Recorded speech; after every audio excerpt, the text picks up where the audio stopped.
A vida acadêmica tem duas pessoas: as que usam as desculpas para esconderem suas dificuldades e as que usam as dificuldades para aniquilarem suas desculpas. E depois de treinar mais de 5.000 alunos em 12 países, depois de ter visto o poder que a dádiva tem de mudar o rumo da sua carreira acadêmica, eu tenho uma pergunta para você. Até quando as suas desculpas vão vencer os seus sonhos? Mesmo que você tenha algum desafio só seu. Eu fui uma aluna que tinha dislexia na infância. Mesmo que você não tenha uma trajetória acadêmica. Eu não era da área acadêmica, né, Felipe? Mesmo que você demore muito tempo para escrever um artigo. Eu passava 6 meses para fazer um artigo. Mesmo que você ache que o online não pode alavancar sua carreira. O PPA derrubou todas as barreiras, todos os preconceitos que eu tinha da metodologia online. Mesmo que você tenha diversos fantasmas para escrever. Primeiro que a Susan de agora não tem medo de escrever um artigo. Eu tinha muito medo. Mesmo que você seja vencido pela página em branco do Word. Você estava meio travada, sabe, na escrita, aquela coisa de abrir o Word, página em branco, e não conseguir escrever. Mesmo que você se sinta inseguro. Mas, assim, ainda era meio insegura, sabe? Mesmo que a sua escrita seja tumultuada. Mas era uma coisa solta, assim, sabe? Você escrevia e lia e relia, era uma coisa tumultuada. Mesmo que você desperdice muito tempo. Eu duvidava que eu, uma pessoa que demorou 1 ano para escrever um artigo, conseguiria fazer um artigo em 10 horas. Ou mesmo que você desperdice muitas noites de sono. E eu comecei a vir à noite para escrever a tese. Quando você tem método e estratégia, você vira o jogo. Você aniquila as desculpas. Você alcança seus grandes sonhos acadêmicos. Você evolui como nunca pensou. Eu acho que o que eu evoluí em 2 meses e meio, eu não evoluí em 4 anos de doutorado. Você não tem sofrimento. E o gostoso é que as conquistas são pra mim, eu sinto prazer. Não é sofrido, não é, ai meu Deus, eu tenho que escrever. Não, é gostoso, dá prazer fazer. Você multiplica as oportunidades. Você vai passar no mestrado, você vai passar no doutorado, vai ter tanta proposta que você vai recusar. Você dobra a sua produção.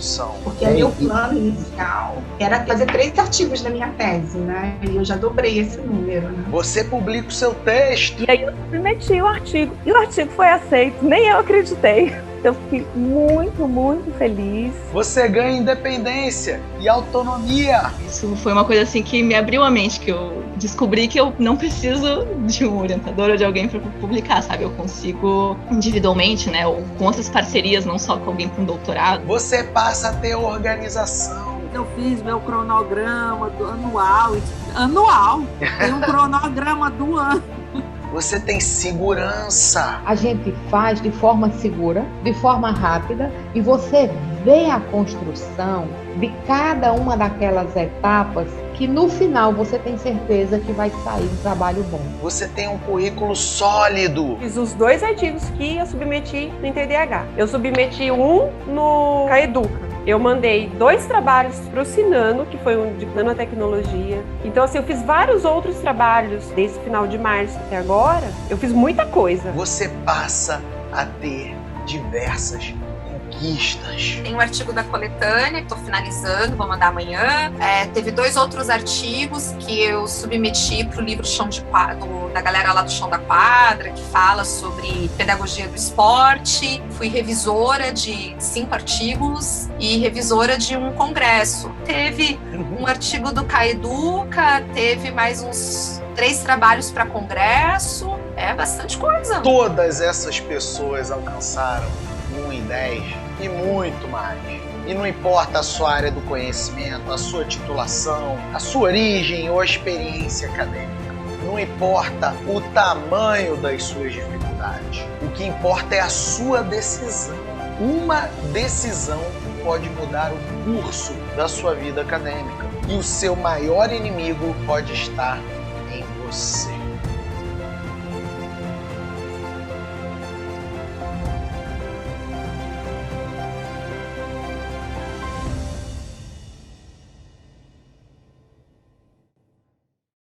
Olá, Olá, bem-vindas e bem-vindos, acadêmicos. Meu nome é Felipe Ascensi, eu sou professor de mestrado no Brasil e nos Estados Unidos e sou criador e idealizador do famoso método 1 em 10. O que é 1 em 10, Felipe? É você escrever um artigo científico em até 10 horas do zero, independente da sua titulação, da sua área do conhecimento, para você publicar na revista, na editora ou no evento que você escolher. E eu vou te mostrar nessa série de aulas como é possível que você também alcance o 1 em 10. E talvez você esteja achando que isso não é real, que é um artigo porcaria, que não dá para publicar em lugar nenhum. E tá tudo bem se você pensou isso. E eu também pensaria, até porque o senso comum no mundo acadêmico é de que artigo tem que demorar meses para ficar bom. E às vezes a gente vê até artigos que demoram meses e ficam muito ruins. E o fato é o seguinte, se eu não tivesse visto com os meus próprios olhos o que aconteceu com as pessoas que fizeram 1 em 10, eu também acharia que tem que demorar demais. Então eu estou aqui para te provar que artigo não precisa demorar 6 meses. E isso justamente pode prejudicar a sua qualidade de vida. Olha só o que aconteceu com essas pessoas. Você já escreveu um artigo científico em até 10 horas do zero com o método que você aprendeu comigo? Sim, usando o método 1 em 10. E ainda digo, em menos de 10 horas. Sim, eu escrevi um artigo em 10 horas utilizando o método ágil de escrita acadêmica. Sim, oficialmente 1, mas na verdade foram 2. E foram 2 em 10 horas. Sim, e não foi só 1 não, 2. Consegui concluir em 10 horas. Aliás, o segundo eu fiz em menos tempo.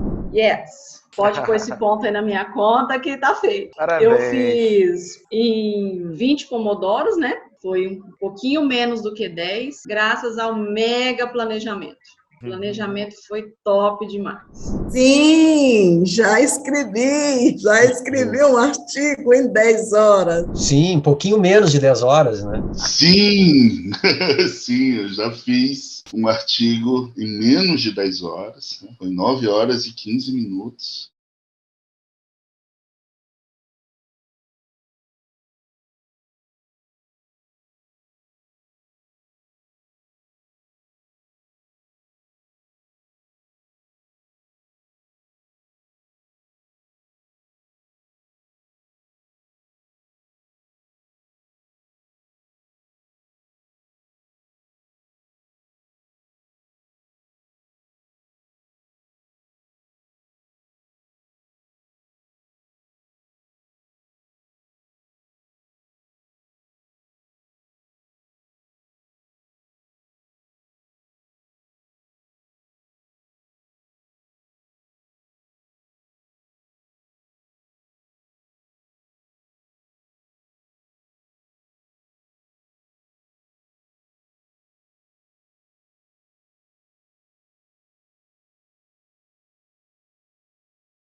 Incrível isso, né? E não importa a sua área do conhecimento. Por exemplo, a Juliana é das ciências farmacêuticas e é doutoranda em ciências ambientais.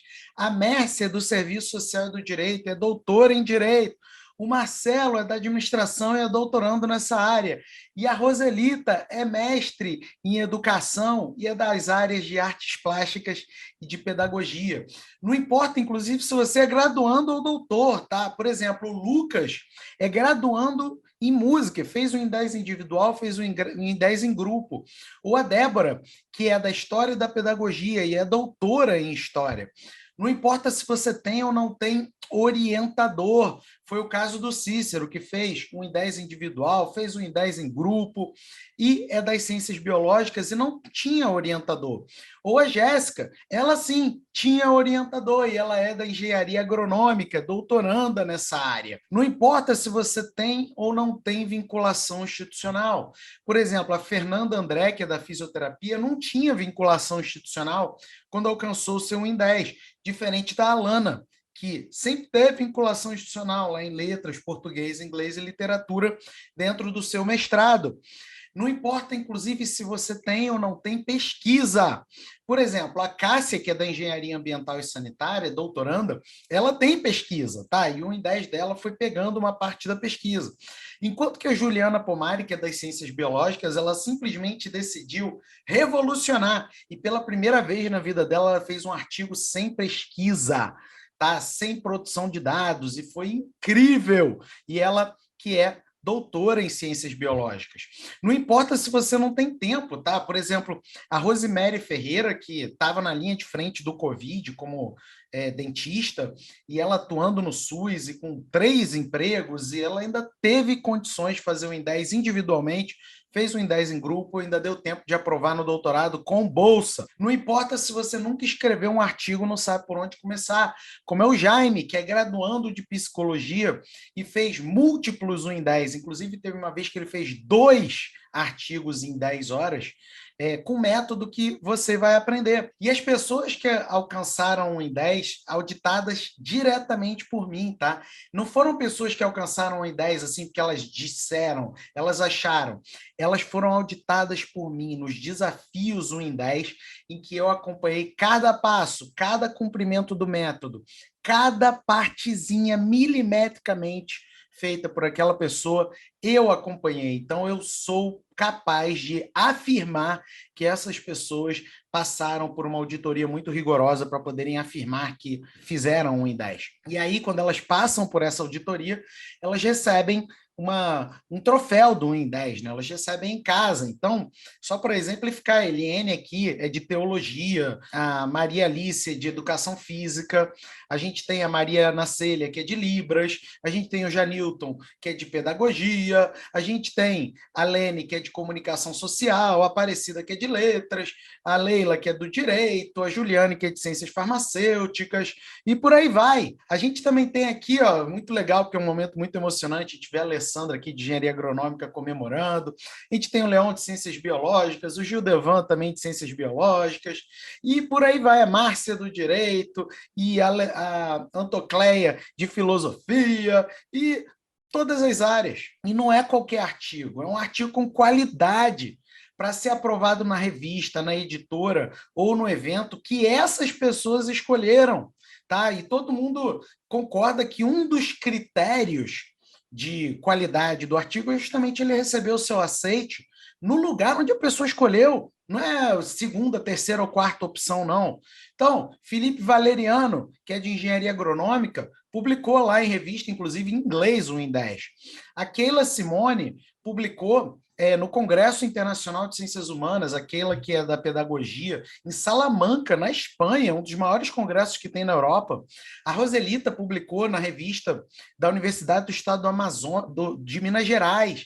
O Cícero publicou no Congresso Internacional de Direitos Humanos, um dos maiores do mundo. A Alana teve o aceite, depois publicou o seu trabalho na Linguagem, que é da Federal de São Carlos.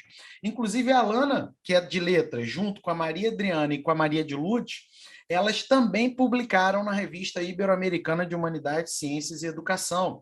A Sula Varini não só publicou num congresso internacional excepcional, mas recebeu menção honrosa pelo seu artigo 1 em 10.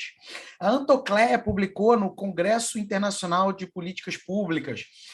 A Solange, que é de Ciências Biológicas, publicou na revista de Geociências. A Adriana, que é da Engenharia de Materiais, ela apresentou seu artigo em 10 em inglês num congresso internacional. E esses são apenas alguns exemplos. Tem muito, mas muito, muito mais. Olha só, a Lígia, que é da administração, a Lene, que é da comunicação social, a Márcia, do direito, o Jackson, de tecnologia da informação, a Cidiane, de enfermagem, a Marciana, de psicologia, a Mércia, do direito e serviço social, a Malu, de pedagogia, a Alana, de letras e história e pedagogia. Então, tá tudo aí. Você também pode auditar, tá? Eu sei que às vezes é difícil de acreditar, porque você não viu, você não faz parte ainda desse mundo paralelo. Então, existe um memorial do 1 em 10. Você pode entrar lá e ver todas as pessoas que já fizeram 1 em 10 auditadas por mim, fora as outras pessoas que conhecem o método 1 em 10 e fazem 1 em 10, mas não entram no memorial porque não foram auditadas por mim, simples assim. Tá? Então, memorial vivo, com estudos de caso, com mais de 100 estudos de caso, para você simplesmente simplesmente aprender com as dicas e as estratégias de cada uma dessas pessoas em carne e osso que chegaram ao 1 em 10. E não é só publicação também não, tá? Quando você domina 1 em 10, quando você usa o método 1 em 10, você alcança ainda outros voos do que somente fazer 1 em 10.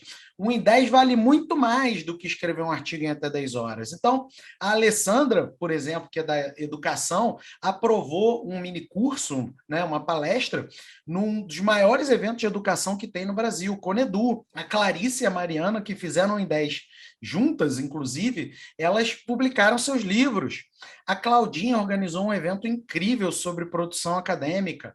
A Kate, que fez 1 em 10, a Claudinha, que é das ciências biológicas, a Kate é da educação física, a Kate lançou um curso online de karatê, né, relacionando ciência e karatê, e toda a base dela está no 1 em 10, foi um artigo 1 em 10 que ela fez. O Luiz Carlos promoveu a internacionalização dele para o México, ele é da pedagogia, da filosofia e da administração, ele foi para o México e hoje ele tem uma internacionalização sólida para além do Brasil. A Luciane Ribas, que é da engenharia civil, fez um podcast de concreto. Quem diria que concreto rende podcast? Eu nunca imaginei. Mas ela fez 1 em 10 e aproveitou toda a expertise dela para desenvolver outras formas de comunicação. A Fabi foi aprovada lá no maior e mais disputado concurso de doutorado da USP. Tá? Então tá aí, ó, foi aprovada, dominou 1 em 10, foi lá e foi aprovada, mais concorrido da história. A Júlia foi aprovada no mestrado em 2º lugar, e a Fabi era da pedagogia, a Júlia de letras, com 1 em 10. O Leon das ciências biológicas foi aprovado no doutorado em Portugal com 1 em 10. A Rosemary foi aprovada em 2 doutorados, ainda conseguiu bolsa nos 2 doutorados, está sendo paga para estudar, porque fez 1 em 10 e dominou a arte do 1 em 10. A Solange publicou um número especial numa revista organizada por ela por conta do 1 em 10, de ter dominado essa arte. A Susan Lavarini, de Ciências Contábeis, fez toda a dissertação dela, de cabo a rabo, com o método 1 em 10. E você pode ver um livro inteiro com mais de 400 conquistas como essas, por causa do método 1 em 10. E eu faço questão de te mostrar isso porque para muita gente isso é inconcebível. E eu quero que você entenda logo no início aqui da nossa conversa que vale muito o que você vai aprender, porque, como eu falei, o 1 em 10 vale mais do que você escrever um artigo em 10 horas. E esse livro é o meu presente para você se energizar todo santo dia sobre o poder que o 1 em 10 tem para os seus grandes objetivos acadêmicos. E você vai ver com seus próprios olhos como o 1 em 10 é possível para você, como que ele funciona para você. E você ainda vai poder ganhar um presente que vale mais de R$10.000. Mas eu vou te contar isso mais para frente. Fica aqui comigo, tá? Antes, eu vou te contar um pouco dos meus bastidores até chegar até aqui. Vamos lá. Nem sempre foi fácil. E o 1 em 10 não surgiu do nada. Claro. O fato é o seguinte, eu sempre quis ter uma carreira acadêmica. Sempre. E eu fui aprovado em Ciências Sociais e em Direito no vestibular. Então eu fazia de manhã Ciências Sociais e de noite eu fazia Direito e trabalhava de tarde. Mas, desde o meu primeiro dia de aula eu falei assim, eu quero seguir a carreira acadêmica. Eu quero me tornar um professor, um pesquisador, eu quero ter produção acadêmica. Mas o fato é que, logo nos meus primeiros períodos, eu senti muita dificuldade, sabe? Porque eu via alguns professores que sabiam, né, que tinham produção acadêmica, mas não compartilhavam comigo, sabe, as estratégias, o pulo do gato. Outros professores parecia que sabiam, mas depois, com um olhar mais apurado, eu comecei a ver que, na verdade, eles nem sabiam sobre mundo acadêmico, sobre produção acadêmica.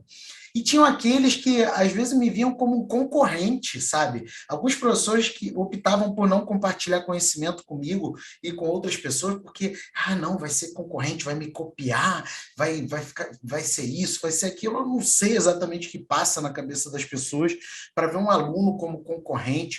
Eu só queria me desenvolver academicamente. E, para mim, aquilo era um paradoxo. Por quê? Porque a universidade é um lugar em que se desenvolve a carreira acadêmica, em que se desenvolve produção acadêmica. É um lugar por excelência do mundo acadêmico. Mas, ao mesmo tempo, você tinha pouco compartilhamento, pelo menos eu não identificava isso.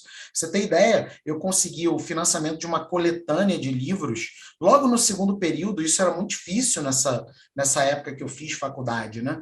Era muito incomum. Hoje tem um monte de editora, naquela época não tinha. E eu convidei meus professores para participarem da coletânea, mandando um artigo. E alguns disseram não de cara, outros disseram que talvez, que iam pensar e nunca me responderam, outros confirmaram, mas não mandaram o texto. Conclusão, eu não organizei essa coletânea. Eu não tive um artigo dos meus professores. E era um negócio que era muito legal, era muito interessante, tinha pouca editora. Eu comecei a ver, poxa, esse é o mundo acadêmico? Eu não quero isso para mim. E eu comecei a me sentir perdido, eu não sabia por onde começar, eu perdia muito tempo, na verdade, para escrever um resumo, para escrever um artigo. E é óbvio que eu estava no início, eu não tinha tanto acompanhamento, e os meus artigos, os meus resumos, não eram de alta qualidade, né? Ainda mais eu olhando hoje para os meus textos, eles não tinham alta qualidade, porque eu estava ali no início, né? E aí eu comecei a estudar por fora. Fiz os cursos, né, que existiam na época, que eram muito poucos, eu comecei a ver livros. E aí, sabe o que acontece? Eu não sei se você já passou por essa situação, quando vai estudar livros sobre pesquisa, sobre produção acadêmica, ou até mesmo cursos. Eu comecei a ver muita classificação das pesquisas, pesquisa qualitativa, pesquisa quantitativa, né? Modalidades de pesquisa, aí vinham lá pesquisa exploratória, pesquisa descritiva, e não é que essas coisas não sejam importantes, né?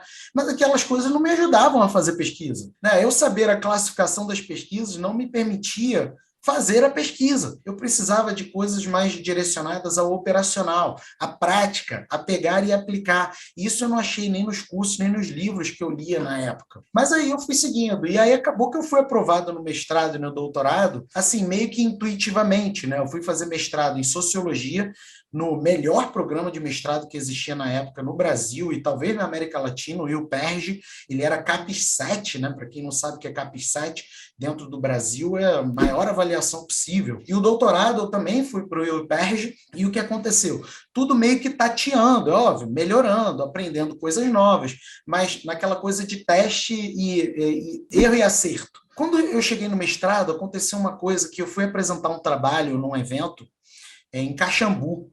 E aí, quando eu fui apresentar esse trabalho, em função dele ter sido bem avaliado, me convidaram não somente para apresentar no grupo de trabalho, mas para palestrar sobre o trabalho. E aí, nessa mesa redonda que eu ia participar, eram 3 doutores e eu, que na época era um mestrando. E eu lembro claramente, isso foi assim, hoje eu agradeço por isso ter acontecido, mas na época foi muito complicado. Teve uma professora que ia dividir a mesa, que ela se recusou a dividir a mesa comigo, porque eu era mestrando e ela era doutora. Era uma professora da USP, à época, de ciência política, e ela se recusou simplesmente a dividir a mesa comigo. Eu fiquei totalmente desestabilizado, é óbvio, eu fui para o albergue, né, que eu estava lá em Caxambu, e a minha passagem de ônibus era para 3 dias seguintes.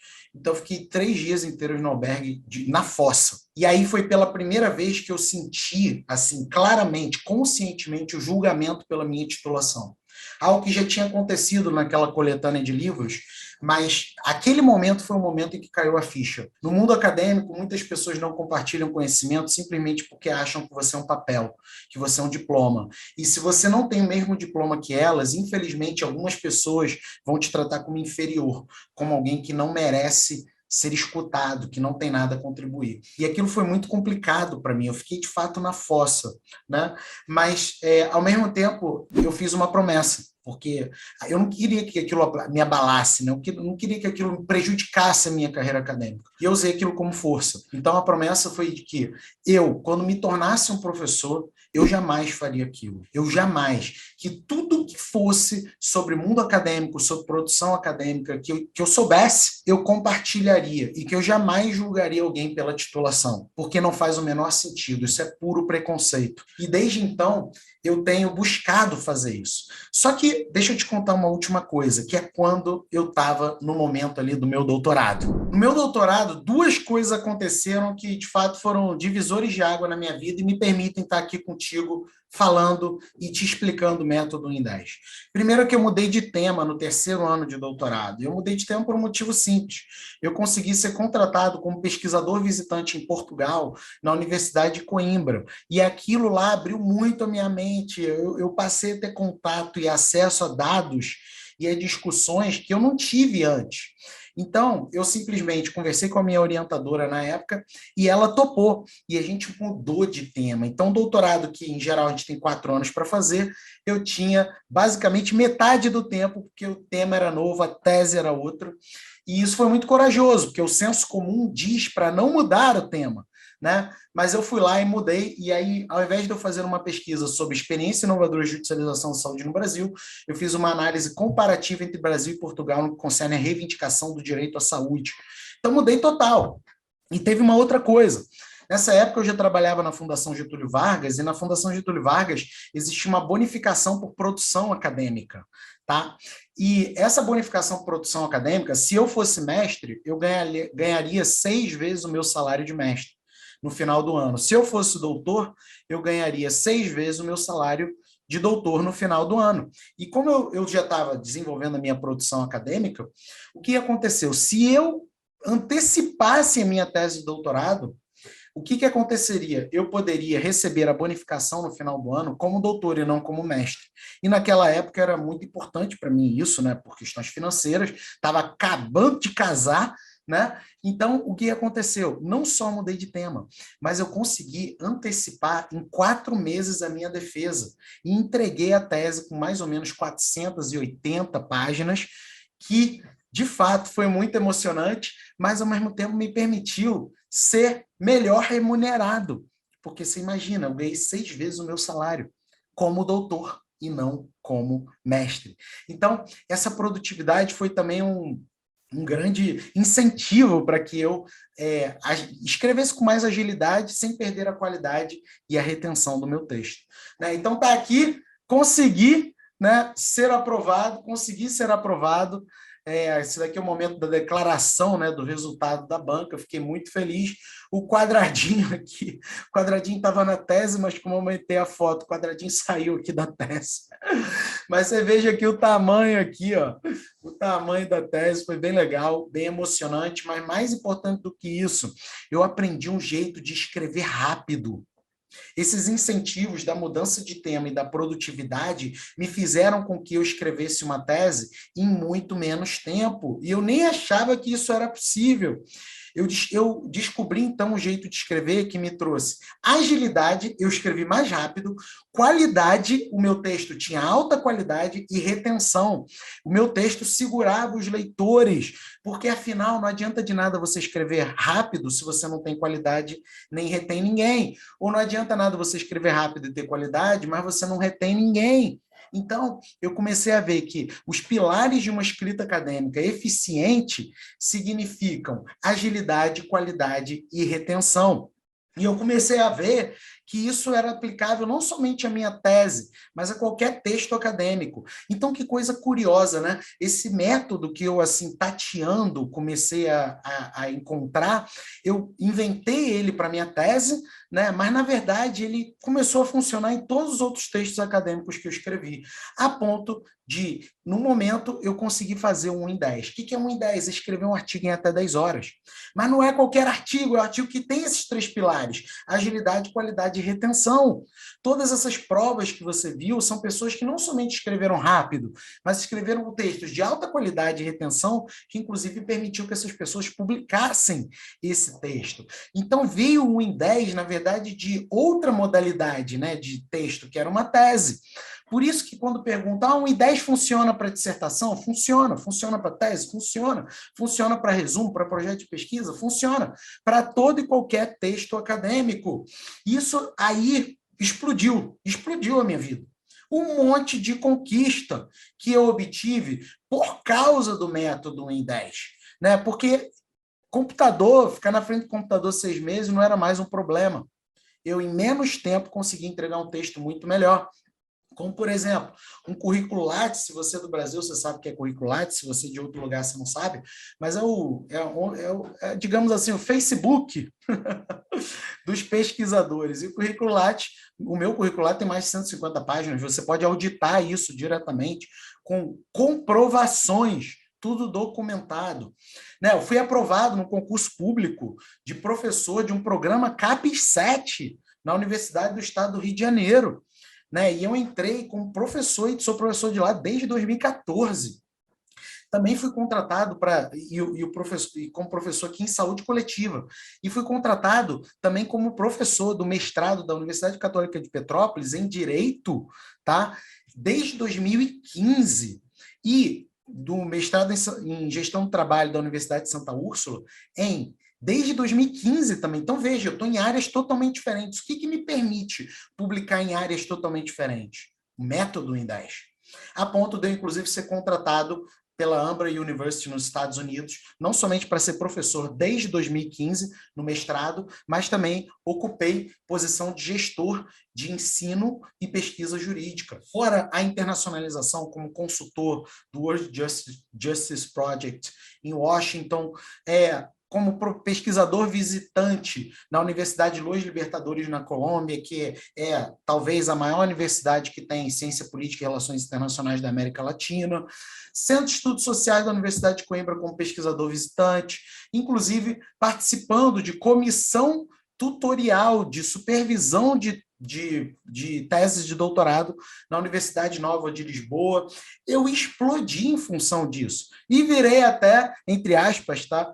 Virei até um imortal da Academia Luso-Brasileira de Ciências Jurídicas. Eu sou o membro mais novo da academia, que tem, dentre seus membros, por exemplo, Boaventura de Sousa Santos, um sociólogo muito famoso, e o próprio presidente de Portugal, Marcelo Rebelo de Sousa. E mais do que isso tudo, mais do que as conquistas, eu passei a ter qualidade de vida.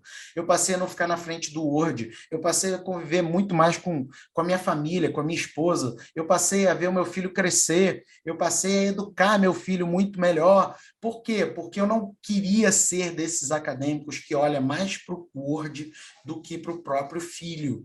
E foi justamente o IN10 que me permitiu isso. Me permitiu estar com a minha produção em dia e estar aqui contigo, te ajudando a também fazer com que a sua produção esteja em dia.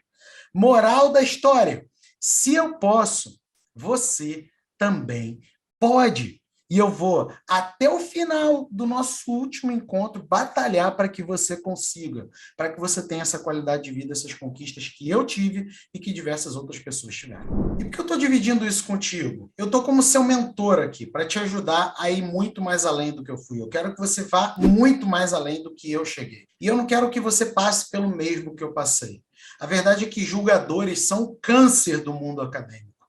E eu vi com meus próprios olhos que se você tiver mais clareza e menos mistério, você também pode chegar lá. Então eu estou aqui pagando aquela promessa que eu fiz lá no albergue em Caxambu, sabe? Não se trata somente de escrever mais e melhor. É não travar, é você sentar e escrever o artigo de uma vez com segurança, é você não depender de situações de assédio, de julgamento, é você ser reconhecido pelo seu valor, é você ter qualidade de vida. E para isso, esse movimento que eu criei, chamado Mais Clareza, Menos Mistério, é essencial.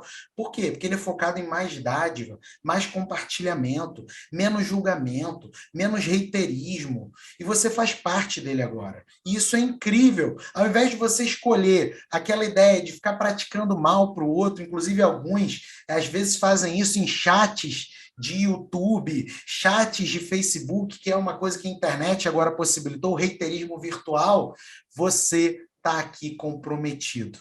Então, é por isso que eu estou aqui, para fazer valer o seu tempo e a sua dedicação. Então, vamos lá. A sua jornada rumo ao IN10 começa por dentro. Para você fazer um IN10, você tem que partir da premissa de que isso é uma porta que se abre de dentro para fora. Então, eu preciso que você faça uma auditoria de você mesmo agora. Por quê? Porque é mais fácil você construir uma casa num terreno plano ou um terreno cheio de desnível, de matagal e muito mais. né? Não é muito difícil a resposta. Você precisa de um terreno plano. E para você aprender 1 e 10, você precisa se livrar desses desníveis. E o desnível, aqui nessa aula tem nome, se chama sabotador. Você tem que se livrar dos sabotadores. O que são os sabotadores, Felipe? Sabotadores, primeira coisa, eles podem ser assintomáticos, tá? Você pode nem estar notando, você pode nem estar sentindo que esses sabotadores existem na sua vida e estão te atrapalhando. Outra coisa, sabotadores, eles sequestram o seu tempo, a sua energia, o seu humor, os seus resultados. Então, não só eles são assintomáticos, mas eles cortam, eles subtraem muitas coisas que são importantes para uma vida acadêmica mais leve e com qualidade. Na verdade, você nem tinha esses sabotadores, foram plantados na sua cabeça, como plantaram na minha, né? A ideia de que artigo tem que demorar 6 meses para ser bom é uma mentira, que muitos vivem essa mentira. Por quê? Porque, na verdade, tem sabotadores plantados na sua cabeça. A pessoa nem acha isso, a pessoa nem gostaria de viver 6 meses para escrever um artigo, mas plantaram tão bem o sabotador que ela simplesmente acha que tem que ser. E você talvez ache que está fazendo certo, tá? Você talvez ache que, não, Felipe, do jeito que eu estou escrevendo está rolando, mas provavelmente você está perdendo muita energia, você está jogando tempo no lixo, você está jogando qualidade de vida fora. E é óbvio que esses sabotadores vão afetar o quê? A qualidade do seu artigo, a agilidade do seu artigo e a retenção dos seus textos. Tá? Então eu vou, a partir de agora, te apresentar os sabotadores. E nessa série de aulas, a gente vai simplesmente aniquilar esses sabotadores. Então, fica comigo e depois me cobra se não valeu a pena. Então vamos lá, sabotador número 1, voar em círculos no tema. O que é isso, Felipe? Vamos embora ver. É o seguinte, vou te dar um pouco de contexto em relação a esse sabotador. Sobre o que é o seu artigo? Responde para mim, você aí que está, não, vou escrever meu próximo artigo e tal, sobre o que é o seu artigo? Dependendo da resposta, eu sei se você está com esse sabotador. Eu sei exatamente o que está acontecendo contigo. Provavelmente você responde assim, sobre o que é o meu artigo? Aí você responde o tema. E deixa eu te contar uma coisa, tema não alimenta barriga. Tema é apenas um norte. E se você, quando responde a pergunta sobre o que é o seu artigo, você fala sobre o tema, você verbaliza o tema, lamento, mas você tem esse sabotador em você. O tema é importante apenas como uma faísca, como um início de decisão para o seu artigo, mas o tema não alimenta barriga. Tá? Ele é apenas um norte. Por isso que, às vezes, você não consegue progredir com conteúdo que você vê no Google, com conteúdo que você vê em postzinho do Instagram. Por quê? Porque provavelmente esse conteúdo vai te falar assim, não, a primeira coisa que você tem que fazer é o tema. E o seu artigo tem que falar sobre o tema. Cuidado com conselhos da internet. Especialmente esses conselhinhos, só isso aqui, não é só isso aqui. É uma série de decisões que você precisa tomar que devem ser muito bem orquestradas. E o tema é só a primeira faísca. É só a primeira faísca. E você voa em círculos por causa disso. Você fica lá, voando em círculos lá em cima. Sobre o que é o seu artigo? Sobre o tema. Aí você tem a sensação de que você não consegue progredir. Por quê? Porque o tema é um negócio muito amplo, né? O tema é um negócio muito grande. E aí você não tem nem foco. Por quê? Porque é um tema, tá? E aí você fica voando lá em cima, gasta energia e tudo mais. Por que isso é um sabotador? Em geral, livros te ensinam classificação, pelo menos os livros que eu lia na minha época, que eu comecei a minha produção acadêmica, carreira acadêmica, era muito classificação. Não era exatamente como fazer, né?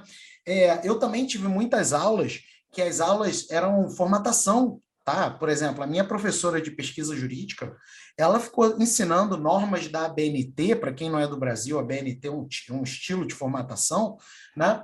É muito comum no Brasil, e aí o que acontece? Ela ficava ensinando norma da ABNT, isso daí não é pesquisa, isso é formatação. Mesma coisa que eu vou te ensinar a fazer um bolo, e eu fico te mostrando lá, tem vários formatos de forma de bolo. Não, mas eu não quero a forma, eu quero saber o bolo, tá? E a internet, você vê muito te ensinando estrutura.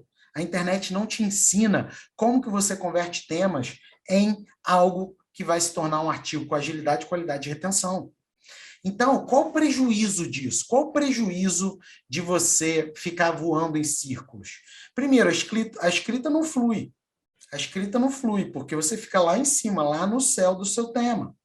Outro, você não sabe por onde começar. Porque está lá no tema, é muito grande. Imagina só, não, é sobre o que é o seu artigo? Sobre Covid, sobre aquecimento global, sobre objetivos de desenvolvimento sustentável. São temas muito amplos e aí você fica perdido de qual é o fio que eu vou puxando até aquilo virar um artigo. Você gasta muita energia pensando, matutando, porque voar em círculo, né? Voar em círculo gasta energia, e aquilo não se traduz em resultado. E você fica frustrado e acha que o problema está em você. Você, no final das contas, vai ver que todos esses sabotadores não necessariamente terão como fonte do problema você. Mas você tem que tomar uma decisão de neutralizar. Vou dar um exemplo. Tá? É o exemplo aqui da Ana Carolina. A Ana Carolina, você pode, inclusive, auditar isso, né? Ela fez entrevista, ela fez um 10, enfim, tudo auditado, tudo que eu falo aqui é baseado em fatos reais. A Ana Carolina, ela simplesmente odiava escrever. Isso está na entrevista 1 em 10 com ela. Eu odiava escrever. E na entrevista ela falava muito que a gente começou a fazer um processo de inventário, né, do que aconteceu. E por quê? Porque ela ficava muito orbitando no tema. Ficava muito lá em cima. E aí ela tomou até ódio. E ela fez 1 em 10, a despeito de não gostar de escrever, sabe? E hoje ela tem qualidade de vida por conta disso. Ela é de letras e português. Então veja que, às vezes, o que você precisa é virar um pouco a chave e sair da questão do tema e focar o quê? No método 1 em 10. No que importa, no processo decisório que você está aprendendo nessa série de aulas. Então, o que você precisa? De um mecanismo simples, que qualquer um faz, para transformar qualquer tema numa promessa precisa, em que você tenha 100% de controle de qualidade dele. Ou seja, tema não põe mesa. O que põe mesa? O que alimenta a barriga, na verdade? Promessa. E eu vou te ensinar a fazer promessa nessa série de aulas. E quando eu te ensinar a fazer promessa, você vai falar assim, Felipe do céu, mudou o jogo. Mudou o jogo totalmente. Sabotador número 2. Vestir a roupa no artigo errado. Que negócio é esse, Felipe? Vestir a roupa no artigo errado. Vamos embora dar uma olhada. Vou te dar um pouco de contexto. A depender da ocasião, uma roupa diferente. É isso aí. Não tem igual casamento, a roupa é de um jeito diferente de um churrasco. Em geral é assim, né? A mesma coisa aqui. Dependendo da ocasião, dependendo do artigo, a roupa é diferente, a estrutura é diferente. E aí, o que acontece nesse sabotador? Você escreve sem decidir a modalidade de artigo antes. E aí, provavelmente, você vai usar a roupa, a estrutura de artigo errada para a modalidade de artigo que você imagina que deva escrever. Se você não decide bem a modalidade de artigo, o restante não funciona. É como se você chegasse num casamento todo chique, de bermuda e regatinha. Não faz sentido. E está chovendo de acadêmico que escolhe a roupa errada para o seu artigo, a estrutura errada para o seu artigo. E por que isso é um sabotador? A depender da promessa do seu artigo, você atrai um certo tipo de artigo, você atrai um certo tipo, uma modalidade específica de artigo. E aí é que está o pulo do gato. Tem acadêmico que fica voando em círculos no tema. Aí já era. Vai ficar gastando energia. Tem acadêmico que sabe fazer promessa. Beleza, é o que a gente vai aprender aqui. Mas o grande lance é você saber encaixar a promessa na modalidade de artigo que melhor se adequa a ela. Tá? E essa é uma habilidade muito importante. É isso que a gente também vai ver. As modalidades de artigo são diversas e atendem a todas as pessoas. Não importa se você tem pesquisa ou não tem pesquisa. Não importa se você é das ciências humanas, das ciências exatas ou das ciências da saúde. Não importa nada disso. As modalidades são diversas e existe uma modalidade que cabe em você e existe uma modalidade que cabe na sua promessa de artigo. Agora, cada modalidade tem uma estrutura diferente. É aí que esses conteúdos de livros, de aulas, de internet não te ajudam. Por quê? Porque te ensinam coisas esparsas. Ah, vou te ensinar a modalidade de artigo. Agora, qual promessa atrai a modalidade de comunicação de pesquisa? Não sei. Por quê? Porque simplesmente há um hiato nos livros, nas aulas e nos conteúdos em geral da internet. Te falam do tema e te falam da modalidade do artigo. Só que no meio disso, se você não tem a promessa, já era. Então, vou fazer uma enquete para ver se você está escolhendo bem as modalidades de artigo e se você, enfim, não for bem sucedido na enquete, está tudo bem. É para isso que você está aqui nesse nosso curso. Olha só, prefiro discussões mais abstratas que versam sobre autores ou temas. Coloca aí se você está mais nesse 1. Né? Se você está mais no 1. Prefiro discussões mais abstratas que versam sobre autores e temas. Se você é do 2, bota aí que você é do 2. Ó. Prefiro ter mais liberdade para escrever ludicamente. Prefiro ter mais liberdade para escrever ludicamente. Então, bota aí no 2 se você está mais nesse perfil. E terceiro, prefiro apresentar dados quantitativos ou qualitativos. Prefiro apresentar dados quantitativos ou qualitativos. Então, bota aí 3 se você está no 3. É óbvio que você pode escrever sobre todos eles, né? E você gostar dos 3, inclusive. Mas eu quero fazer, para fins de exercício aqui, um deles. Tá? Você saberia escolher qual é a modalidade de artigo que melhor veste essas preferências? Isso é essencial. Porque senão você vai confiar no conteúdo que tem hoje no Google, que vai te dar uma modalidade, uma roupa totalmente errada para o artigo que você precisa. Por exemplo, ó, quando você fala que prefere discussões mais abstratas que versam sobre autores ou temas, e você tem uma promessa para isso, provavelmente você vai para um artigo teórico. Quando você fala que você prefere ter mais liberdade para escrever ludicamente, você provavelmente vai focar num ensaio. Quando você fala que prefere apresentar dados quantitativos ou qualitativos, você vai focar em comunicação de pesquisa. E eu te garanto que não só esses artigos têm promessas diferentes, mas esses artigos também têm roupas diferentes, estruturas diferentes. E aí o que acontece? É aí que você trava. Por quê? Porque você coloca a roupa no artigo errado. Qual o prejuízo disso? Você não sabe começar o artigo, você bate cabeça porque você começou com a roupa errada, você está indo para o casamento usando roupa de churrasco, né? Então você começou batendo cabeça total, você escreve a informação errada, por exemplo, se é um artigo teórico, né? Por que você está tão focado nos seus argumentos e em usar dados? Ah, Felipe, eu não posso usar dados no artigo teórico? Claro que você pode. Mas é uma questão de ênfase, de equilíbrio. Espera-se no artigo teórico que você explore mais o quê? Mais argumentos teóricos e não argumentos empíricos. Então, você escreve a informação errada. Vou dar um exemplo aqui. Né? Claudinha Lilian. A Claudinha tem uma história muito interessante, também fez múltiplos 1 em 10, e a Claudinha, ela é das ciências biológicas e o mestrado dela é em zoologia. Tá? E ela sempre escreveu artigos de comunicação de pesquisa. E aí, ela chegou e falou assim, agora eu vou me aventurar, né? Agora eu vou me aventurar em outros formatos de artigo, outros tipos de artigo. E ela resolveu escrever um ensaio. Então, ela, ao decidir por escrever um ensaio, ela teve que mudar a própria estrutura que ela estava acostumada. E aí, ela adotou uma estrutura diferente, uma estrutura com mais cara de ensaio, né? Como a gente vai ter aqui ao longo dessa série de aulas. Então, veja que você pode, inclusive, ousar, tá? Você pegar modalidades de artigo que não são tão comuns na sua área do conhecimento e você experimentar. Isso faz com que você aumente pra caramba o seu portfólio. Ah, Felipe, mas ela é das ciências biológicas, ela publicou o ensaio? Publicou.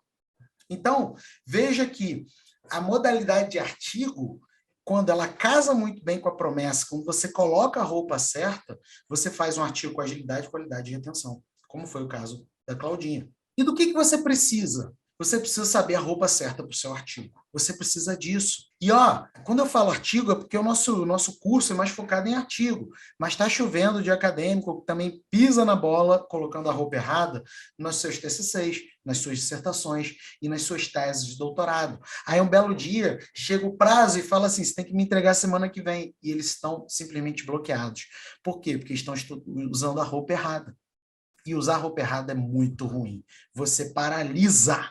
E eu não quero isso para você. Sabotador número 3, andar flutuante. Andar flutuante não é igual, não quer dizer andar no sentido do verbo andar, não. É no sentido de casa, tá? Primeiro andar, segundo andar. Então, você tem um andar flutuante. Vou te dar um pouco de contexto aqui, eu vou te fazer uma pergunta. Qual a primeira coisa para escrever o artigo? Muita gente no mundo acadêmico vai responder assim. É meio óbvio, né, Felipe? A primeira coisa que você tem que fazer para escrever um artigo é escrever o artigo. Duh! Aí é que está o problema. A primeira coisa que você precisa fazer para escrever o artigo não é escrever o artigo.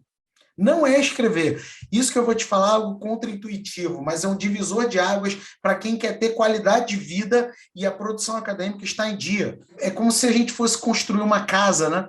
E muita gente vai dizer isso, sabe? Ó, a primeira coisa é escrever um artigo. Então, construir a casa pelo segundo andar é igualzinho. A pessoa chega e ela vai construir a casa pelo segundo andar. Vamos supor, né? Eu vou escrever um artigo, então eu tenho que começar pelo título, pela introdução, pelos capítulos. Eu começo por onde? Aí a pessoa chega e fala, e tem teorias mirabolantes, né? Não, você começa pelo capítulo 2, você começa pela conclusão, você começa pela não sei o quê, pela introdução, você começa pelo título. Cada um vai dar uma opinião sobre o assunto. E, na verdade, está todo mundo te dizendo o seguinte, ó, começa por uma parte da casa. Começa pelo banheiro, começa pela cozinha, começa pelo andar flutuante, pelo segundo andar. Tem gente que diz para você começar um artigo pela conclusão. Então, começa pelo segundo andar. E eu vou te dizer uma coisa, como é que você constrói casa? Você constrói casa não é pelo segundo andar. Você constrói casa primeiro pela fundação. Os engenheiros que não me deixem mentir. Né? Você vai lá na fundação. Aí depois você sobe as pilastras. Aí depois você vai organizando ali o banheiro, você vê ali por onde vai passar cano, você vai fazendo as coisas acontecer, né? Depois você faz lá a massa e tal, né? Aí você sobe e vai construindo a casa assim. O que acontece? Tá chovendo de acadêmico falando assim, ó, para você escrever um artigo, você tem que primeiro fazer o banheiro, depois a cozinha, depois o segundo andar, ou primeiro você faz o segundo andar, fica lá flutuante, depois a cozinha, depois a sala. Não faz nenhum sentido. Para você construir a casa, você tem que começar pela fundação. E o artigo também tem uma fundação. E para você fazer um I10, você tem que começar pela fundação. Tem muita gente que fala, Felipe, eu demoro 4, 5 meses para escrever um artigo. Quando eu pergunto, tá, e como é que você faz aí? Qual a primeira coisa que você faz quando vai escrever um artigo? Ah, eu começo escrevendo. Opa, ponto negativo. E aí, o que você faz? Não, eu começo em geral pelos capítulos. Mais um ponto negativo, tá fazendo banheiro. Não está fazendo a fundação. Você tem que começar pela fundação, para o seu artigo ter agilidade, qualidade e retenção. E está chovendo de acadêmico fazendo o oposto. Para começar pela fundação, você precisa planejar. Como é que você faz a casa? Você não começa a casa do zero, você faz uma planta, você planeja, aí depois você faz a casa. Então, responde para você agora. Você planeja o seu artigo? Quais são os argumentos? Qual é a estrutura? O que você vai falar em cada parte? Você planeja o seu artigo antes de fazer o artigo? Ou você já vai fazendo, acreditando no senso comum de que artigo é só escrever, como aparece às vezes por aí? E eu vou te dizer uma coisa, só de você planejar 10 minutos, sem saber planejar, olha só isso que eu estou te prometendo. Se você planejar 10 minutos sem saber planejar, você já está no lucro. Eu tenho certeza disso, que o seu artigo já vai ficar melhor.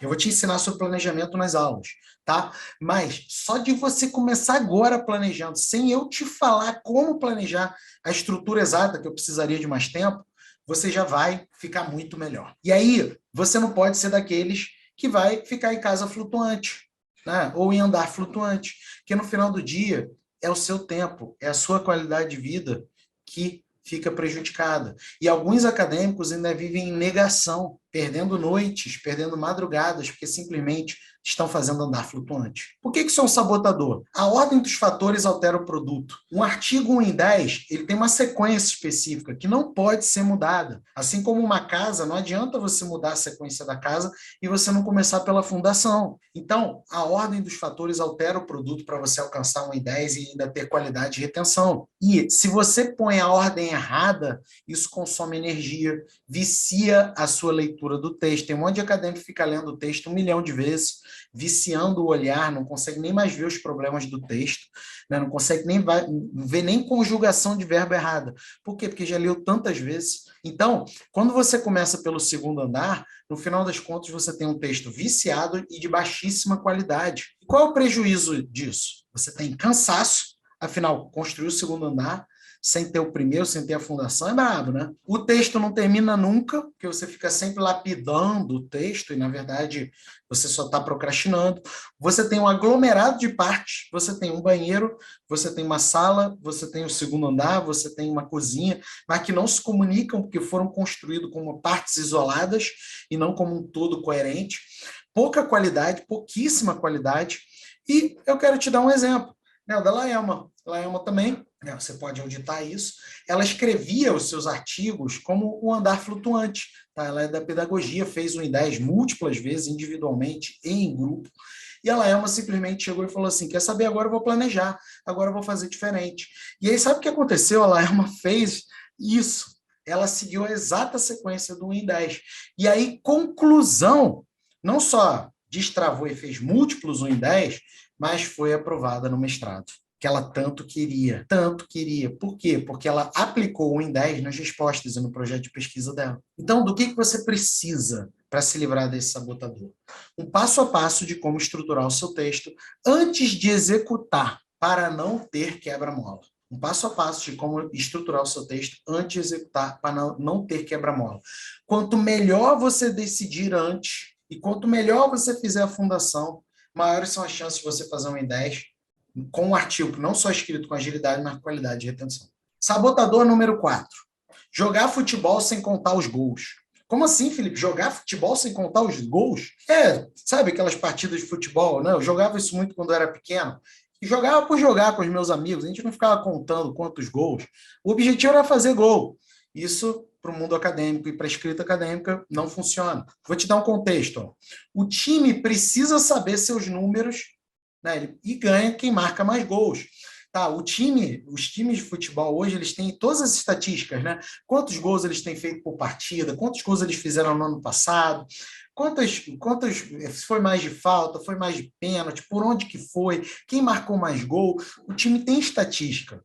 E quando o time tem a sua estatística, quando o time domina os seus números, ele passa a saber decidir melhor o que ele precisa melhorar. E dentro de uma partida de futebol, vai ganhar quem marca mais gol. Então, jogar partida de futebol sem marcar o gol não faz sentido. E o time, para marcar mais gol, tem que dominar seus próprios números. E isso é um problema.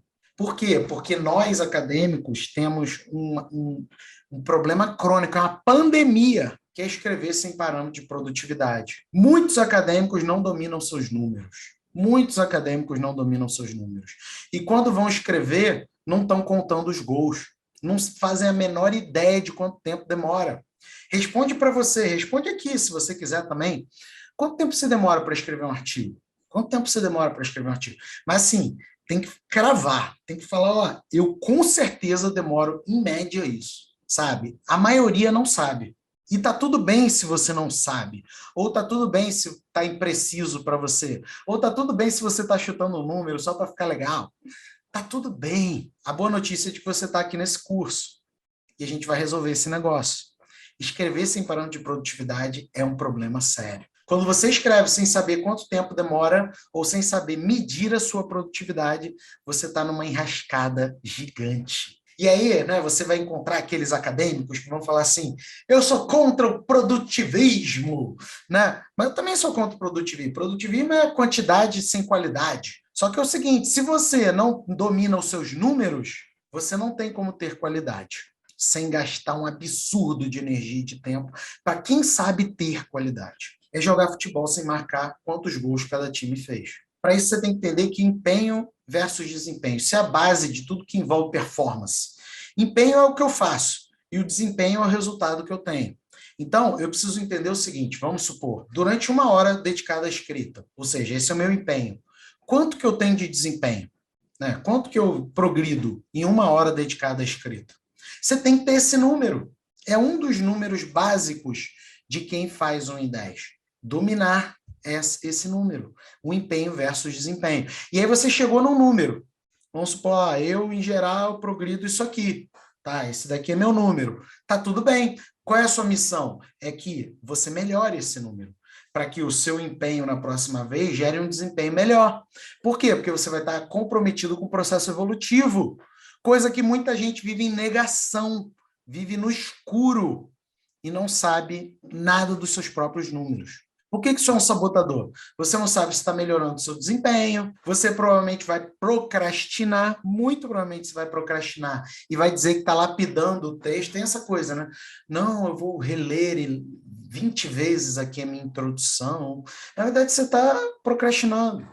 Mas aí o teu cérebro inventa uma desculpa bonita, que é lapidando o texto. Quantos acadêmicos você já escutou falar lapidando? Agora eu estou na fase de lapidação. Está procrastinando, porque simplesmente você não está marcando seus gols. Você não sabe nem quantos gols você fez, você não domina os seus números. O fato é que você está revisando o seu texto ao invés de progredir. Revisão o tempo inteiro é uma estratégia clássica de procrastinação. E quando que revisa, Felipe? Eu vou te falar aqui, o curso não termina hoje. Tá?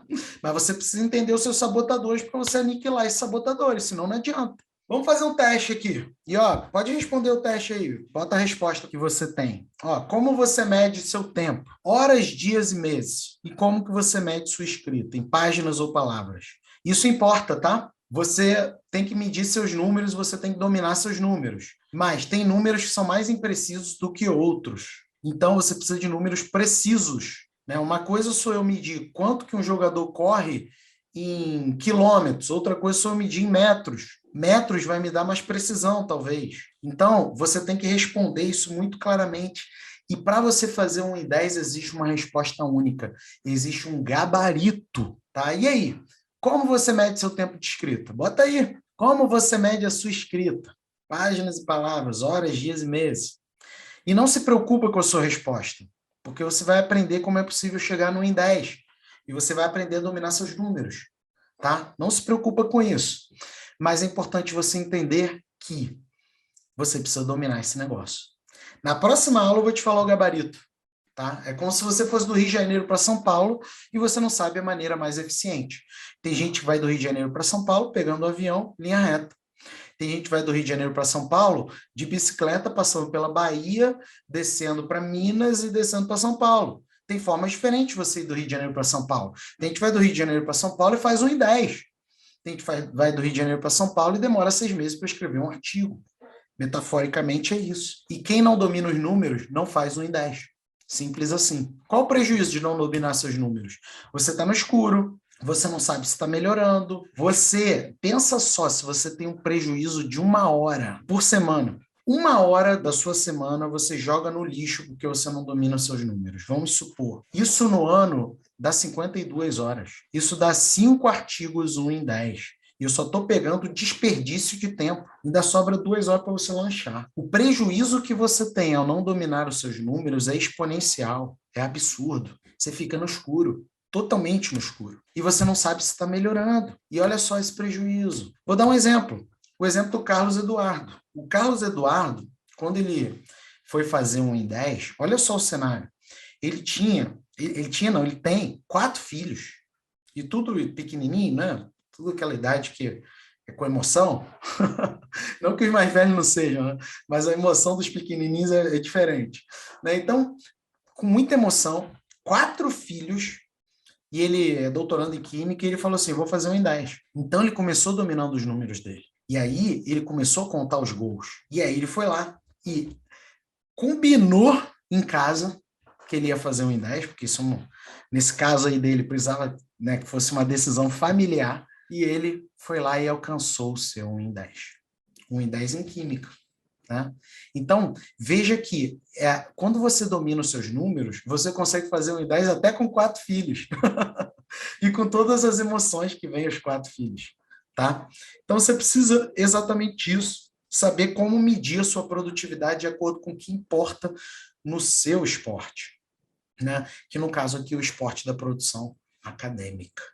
Tá? Certos indicadores importam. Quinto sabotador, não convencer ninguém. Tem isso, né? Não convencer ninguém. O cara não convence ninguém. Ele escreve um negócio lá que ninguém lê e não cita, ou cita, mas não, sabe, mais ou menos, para criticar, não convence ninguém. O que é? Vou dar o contexto aqui. Alguns acreditam que acadêmico não precisa persuadir, né? Tem isso. Tem gente que fala assim, acadêmico tem que persuadir, não. E o texto é persuasão. Tá? Alguns acreditam que o artigo precisa ser um emaranhado de citações e dados. Quem é que já escutou isso? Bota aí. Né? Artigo, na verdade, seu texto você não precisa falar nada, é só você colocar um monte de citações e dados. Você não precisa persuadir, é só colocar a citação lá. Quantos já escutaram isso? Eu já escutei inúmeras vezes. Talvez teu professor tenha até te dito isso. Né? Ou tenha te dito que texto não precisa ter persuasão, ou que é só colocar um monte de citação e dado. E aí, isso não desperta a aprovação do seu artigo numa revista, não desperta mais leitura. Ou pode ter até leitura, tá? Mas não desperta a citação. Para você fazer isso, você tem que convencer as pessoas. E por que é um sabotador? Nós não aprendemos a persuadir no mundo acadêmico. Isso é coisa do demônio, inclusive. Alguns acadêmicos vão dizer assim, persuasão é uma palavra do demônio. E, na verdade, o problema é que o mundo acadêmico está repleto de opinião. Opinião não é argumento. Opinião tem uma, vocês têm outra. Argumento é quando, de fato, a gente está em interação e eu tento fazer com que você haja da maneira que eu acredito que é importante para você. Isso é argumento. E está chovendo de artigo que é opinião. Aí, por que não aprova? Por conta disso. Está chovendo de aula que é opinião. Por que a aula é ruim? Porque é só opinião. A gente precisa persuadir. E isso significa que persuasão é algo bom. Porque são esses os artigos que aprovam. O artigo nada mais é do que uma sequência argumentativa, que precisa persuadir o leitor para ter leitura e citação. Senão, você vai ser daqueles acadêmicos que tem um monte de acesso e nenhuma leitura e citação. Você não conhece acadêmicos assim? Nossa, meu artigo já teve 3.000 acessos. Às vezes é porque o título é legalzinho. É que você vai ver citação, não tem nenhuma. Então, muito acesso, zero citação. Qual o problema? Se eu fosse ler esse artigo, eu tenho certeza que ele tem problema de argumentação. E não convence ninguém. Um exemplo prático aqui, de como que você pode convencer dentro de um artigo de comunicação de pesquisa. Né? Vamos pegar um artigo clássico de comunicação de pesquisa, aquele mais caretão, e caretão não é no sentido pejorativo, não, eu adoro esse tipo de artigo. Introdução, materiais e métodos, resultados, discussão e conclusão. O mais classicão, tá, de comunicação de pesquisa. E vamos pegar, por exemplo, a parte da discussão. Qual a melhor forma de persuadir na parte da discussão? Discussão, tem lá. Como é que você vai persuadir o seu leitor da melhor maneira? Você já parou para pensar o que é discussão? A discussão é um momento comparativo. E ela exige, então, argumentos comparativos, diferente do resultado, que é um momento empírico. Então, exige argumentos empíricos, diferente da metodologia, que é um momento procedimental. Então, exige argumentos empíricos também. Cada parte atrai uma ênfase num tipo de argumento. Então, muitos usam os próprios dados na discussão, ou seja, usam argumentos empíricos, que, na verdade, deveriam estar na parte de resultados. Você sabe fazer discussão? Você que já escreveu artigo? Muitos fazem isso. Usam os próprios dados. A discussão, para ela persuadir bem, você tem que fazer um triplo movimento. Demonstrar convergências, divergências e lacunas. Ou você demonstra convergências, ou seja, os meus resultados convergem com o que aparece na literatura, ou você demonstra divergências, os meus resultados divergem com o que aparece na literatura, ou você demonstra lacunas. Os meus resultados simplesmente suprem algo que não existe na literatura. É assim que você vai persuadir na discussão. Inclusive, olha que coisa curiosa, né? Você demonstra a importância do seu trabalho sem nem precisar mencionar que o seu trabalho é importante. Quando você, na discussão, está numa lógica persuasiva, demonstrando convergência, divergência e lacuna, grava isso, CDL, convergência, divergência e lacuna. Você está demonstrando que o seu trabalho é topíssimo, sem nem precisar falar isso, sem nem precisar mencionar isso. E você demonstra a importância do seu trabalho. Tá vendo? Isso é persuasão. Eu não falo que o meu trabalho é importante porque eu acho. Como eu digo muito para os meus alunos, tem que matar a cobra e mostrar a cobra. Com todo respeito às cobras. Tem que matar a cobra e mostrar a cobra. Eu não quero que você me diga, eu quero que você me mostre. E isso é essencial, essa virada de chave. Isso é persuasão. Isso faz com que o seu artigo seja publicado. Isso faz com que você tenha sucesso dentro do mundo acadêmico, da sua produção acadêmica, e o seu INDES tenha qualidade também. Qual o prejuízo de você não fazer isso? Você vai ter até um artigo legalzinho, mas você não vai ter um artigo que as pessoas falam assim, uau!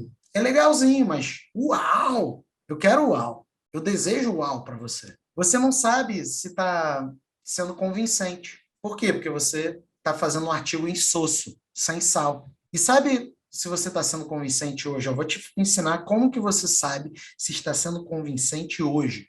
Vou te dar alguns sinais. Se você tem muitas reprovações, manda para a revista, volta. Manda para a revista, volta. Manda para o evento, volta. Manda para não sei onde, volta. Se você tem muitas reprovações, provavelmente você tem problema de persuasão. Se você tem muitos acessos, você até publicou, você tem muitos acessos, mas poucas citações, ou nenhuma citação.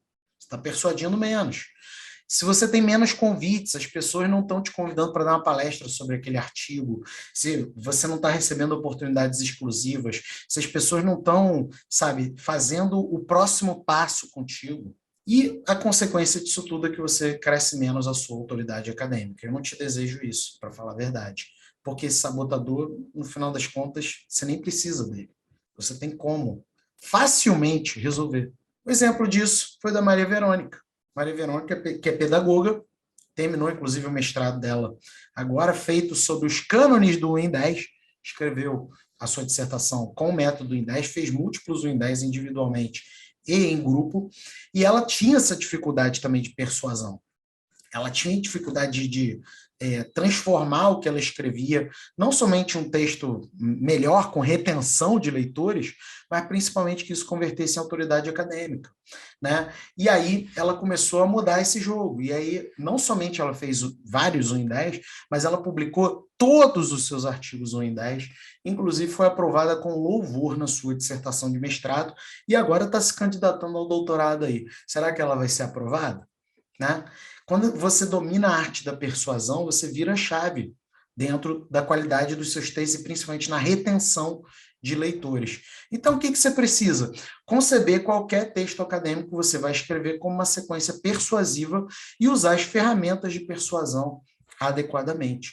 É basicamente isso. Observa que esses sabotadores não são coisas de outro mundo, não. Eu não estou te pedindo para fazer coisas surreais, eu não estou te pedindo para fazer um doutorado, eu não estou te pedindo para fazer um prêmio Nobel, não, para conseguir virar membro de não sei onde. Eu só estou te pedindo para dar uma chance a você e aniquilar esses sabotadores. E aí, você se identificou com esses sabotadores? Me conta desses sabotadores aqui, qual que é mais desafiador para você? Deixa eu te falar uma coisa, provavelmente agora, algumas pessoas que estão assistindo essa nossa aula estão com sentimento de culpa, tá? E eu tenho algo para te dizer, se perdoa. A culpa não é sua. Como eu disse lá no início, esses sabotadores foram plantados em você. Foram plantados em você. Então a culpa não é sua, se perdoa. A questão é que você vai fazer a partir de agora. E eu quero combinar uma coisa contigo. Uma guerra aos sabotadores. Coloca aqui, ó, guerra, bota aqui embaixo, guerra, hashtag guerra. É importante você mandar real para o teu cérebro. Por quê? Porque esses sabotadores estão no teu cérebro, te impedindo de dar o próximo passo, de fazer um Win10. E hoje, você tem que pensar como se fosse o seu dia do chega. Hoje é o seu dia do chega com esses sabotadores. Então, decide isso para você. Fala para você agora, guerra. Bota a hashtag guerra. Porque se você ganhar essa guerra, sabe o que acontece? Você não perde tempo. Você passa a ter controle de qualidade, você não se cansa, você ganha, assim, muita qualidade de vida, fora a qualidade dos seus textos, e você conquista os seus grandes objetivos acadêmicos que hoje você esteja adiando. Você deseja isso para você? Você deseja? Responde para mim. Você deseja esses benefícios se você declarar guerra para os sabotadores? O que eles vão te trazer? Então, declara essa guerra. A boa notícia é que você tem a chance real de se livrar desses sabotadores. Talvez você nem percebesse antes esses sabotadores. Talvez você nem tivesse se ligado neles. Mas agora eles estão nus, eles estão claríssimos. E essa guerra vai ser definidora do que vai ser o nosso encontro nas próximas vezes. Uma guerra aos sabotadores para você fazer um Win10 e alcançar qualidade de vida. Porque é isso que vai te dar resultado. Nada mais vai te dar resultado.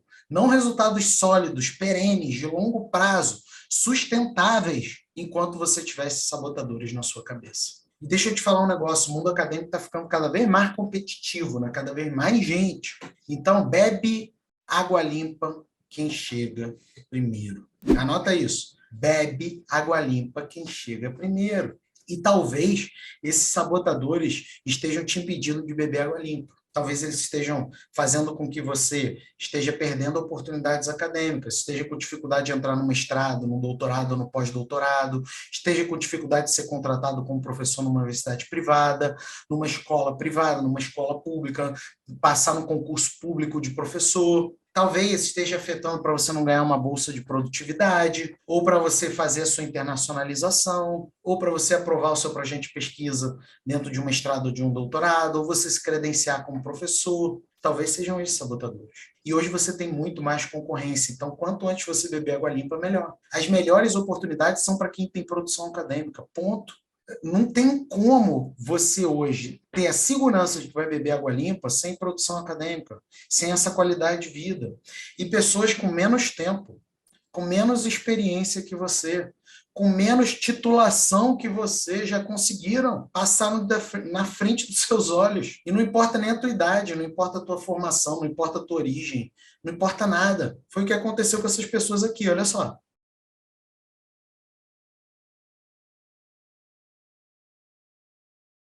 E o que essas pessoas fizeram? Elas fizeram um pacto, o pacto do mais clareza, menos mistério. E para você fazer esse pacto, você, na verdade, tem que estar disposto a fazer o que poucos acadêmicos fazem, para alcançar o que muitos querem, para alcançar toda essa qualidade de vida. E esse pacto é determinante para o seu aproveitamento nas próximas aulas. Então, aproveita para usar agora a hashtag mais clareza, menos mistério na comunidade, aqui no nosso encontro.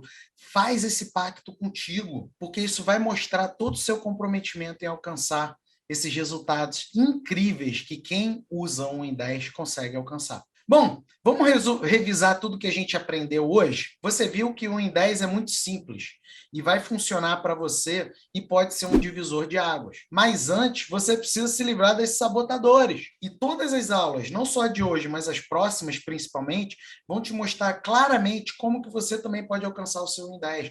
Não importando a sua área, a sua titulação, sua idade, sua origem, sua experiência, não importa nada. Mas antes, você precisa declarar essa guerra aos sabotadores. Você precisa confiar em você. Porque se você não confia em você, quem é que vai confiar? Quem é que vai confiar? Então, o que a gente vai ver? Na próxima aula, você vai receber um mapa completo para você fazer 1 em 10. E não importa, né, assim, se você não tem experiência, se você não tem pesquisa, se você não tem tema, não importa. Você vai ver os 3 pilares para você implementar na mesma hora e já começar ainda mais proximamente sua jornada rumo ao 1 em 10. E a sua escrita acadêmica vai ser totalmente diferente, já com os primeiros conteúdos da próxima aula. E o que vai acontecer? Eu também vou te falar mais detalhes na próxima aula dessa oportunidade que você vai ter de ganhar um presente que vale mais de 10 mil reais. E na aula 3 eu vou te mostrar a espinha dorsal para escrever excelentes artigos mesmo sem tempo. Olha isso! Não importa tema, não importa pesquisa, não importa nada e também não importa tempo. E eu vou te ensinar a fabricar tempo. Eu vou te ensinar a fabricar tempo e eu tenho certeza que esta aula vai contribuir muito contigo, já que tempo é uma das coisas mais pandêmicas dentro do mundo acadêmico, né? As pessoas ficam com problema de tempo em tudo que é lugar. E é óbvio que eu vou te falar também mais detalhes de como é que vai funcionar aí essa possibilidade de você ganhar um presente de 10 mil reais. E é óbvio que vai ter muita aplicação de conteúdo, muito feedback para você também alcançar o seu 1 em 10.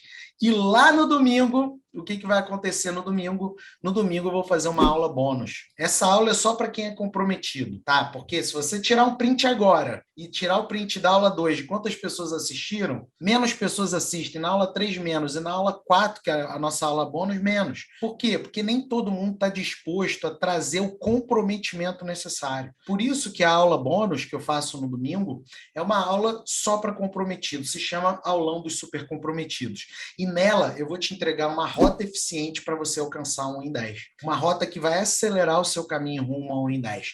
É tipo um botão de turbo, tá? Tipo um botão de turbo. E se você tiver seguido as instruções que eu vou dar na aula 3 e estiver presente na aula bônus de domingo, você vai ter a chance de ser contemplado com um presente que vale mais de R$10.000. Então, é tudo isso sim para você. Agora, o que você precisa ficar ligado até lá? Vamos lá, algumas coisas você precisa fazer. Primeiro, deixe seus comentários aqui na comunidade sobre qual foi a sua maior sacada dessa aula. Qual foi aquela maior virada de chave que você teve. Também aproveita para baixar o material, que eu vou te mandar no e-mail e no grupo de WhatsApp. Mas não é só baixar o material. Faz exercício do material, posta na comunidade para eu poder dar feedback, para eu poder te ajudar, para eu poder, sabe... falar, vai por aqui, vai por ali, faz isso, faz aquilo. Eu parei minha vida para te ajudar nessa semana. Chama também outras pessoas para aprenderem com esse conteúdo, tá? Chama outras pessoas para estarem aqui contigo. Compartilha nos stories, tira um print agora, compartilha nos stories, marca o Produção Acadêmica, é uma maneira de você ajudar outras pessoas a conhecer esse conteúdo. E, principalmente, eu vou te mandar no material didático o link do Memorial em 10 e do livro de resultados. Tá? Estuda. Uma das principais maneiras da gente aprender é estudando com o exemplo dos outros, com o campo de batalha dos outros. Às vezes, no mundo acadêmico, a gente já tem contato com muitos achismos. Eu acho isso, eu acho aquilo. Mas o campo de batalha é a ferramenta mais fértil de você aprender com os outros. Então, você tem aí mais de 100 estudos de caso no Memorial do IN10, mais de 400 conquistas no livro de resultado, e é uma oportunidade de estudo. Isso também é material didático aqui para você. Então, tenta, quando você lê, principalmente, identificar quais são as dificuldades que a pessoa teve, o que ela fez para superar as dificuldades, e, obviamente, tem muito ouro ali, então, dicas que a pessoa está dando para você alcançar o seu 1 em 10. E mais, olha só, eu quero, antes de me despedir, deixar você aqui com 5 pessoas incríveis, pessoas que eu tive a honra de auditar e elas alcançaram 1 em 10. E por que elas alcançaram 1 em 10? Porque elas simplesmente superaram os sabotadores que você conheceu e que você, a partir de agora, está em guerra. Você vai conhecer a Caroline, que é doutora em psicologia, Débora, que é doutora em história, o Rogério, que é graduado em ciências navais e direito, a Roselita, que é mestre em gestão e avaliação da educação básica, e a Solange, que é doutoranda em planejamento e gestão do território. Fizeram 1 em 10, foi possível para eles e é possível para você também. Até a próxima aula.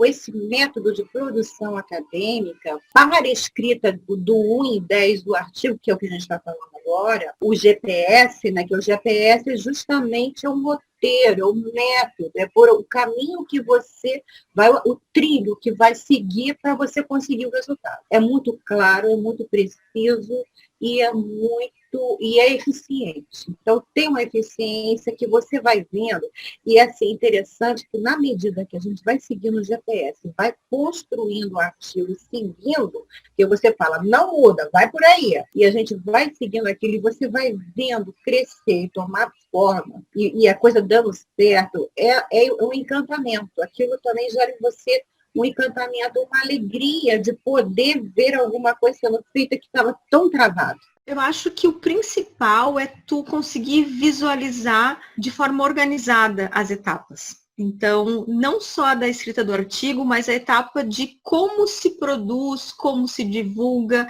Na verdade, é isso, é um método de produção, é um método de divulgação, é um método de como tu faz a tua vida acadêmica. Então, isso serve tanto para professores como para alunos. É a questão de tu botar no papel de forma organizada as tuas metas, os teus objetivos, colocar data e saber o tempo exato que tu vai levar para fazer aquilo. Às vezes a gente tem coisas assim, eu sabia que eu tinha, por exemplo, que escrever uma tese em 4 anos, mas eu não sabia por onde começar, eu não sabia o que eu deveria escrever primeiro, se eu tinha que sair do sumário, do título, da introdução, não sabia. Hoje eu já sei o que eu preciso escrever primeiro. Eu sempre saía escrevendo o texto e depois voltava a fazer o resumo. Os meus professores sempre me orientaram a fazer resumo depois. Depois que eu comecei a escrever o resumo antes, eu disse, meu Deus do céu, tem muita lógica isso, né?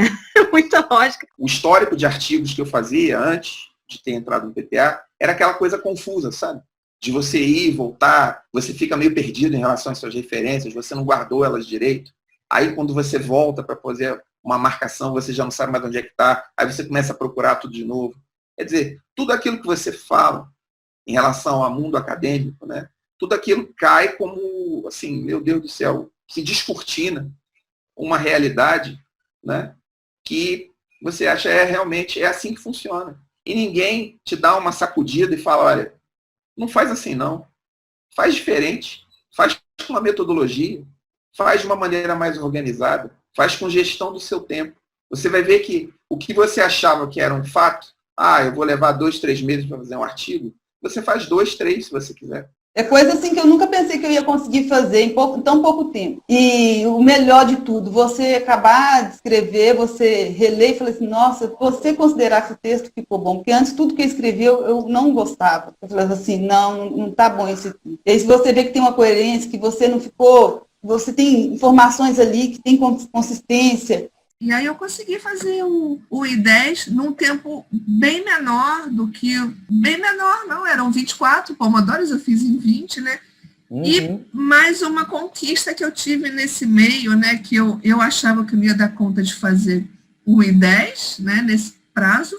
Eu ainda interrompi um I10 2 dias para transformar uma apresentação num artigo para eu mandar para o Interedu, que foi aprovado também. Então, assim, eu não sei quanto tempo eu gastei, eu sei que o feriado, eu estava em casa, pandemia, ninguém sai mesmo, né? Então, o meu feriado foi preparando praticamente 2 artigos, porque o produto do I10 eu apresentei no Interedu, né? Então, eu já tive aí 2 conquistas nessa semana aí do I10, né? Isso foi muito legal para mim, porque eu não imaginava que eu conseguia, que eu ia conseguir, né? E aí foi, né? Foram 2, na verdade, né? Não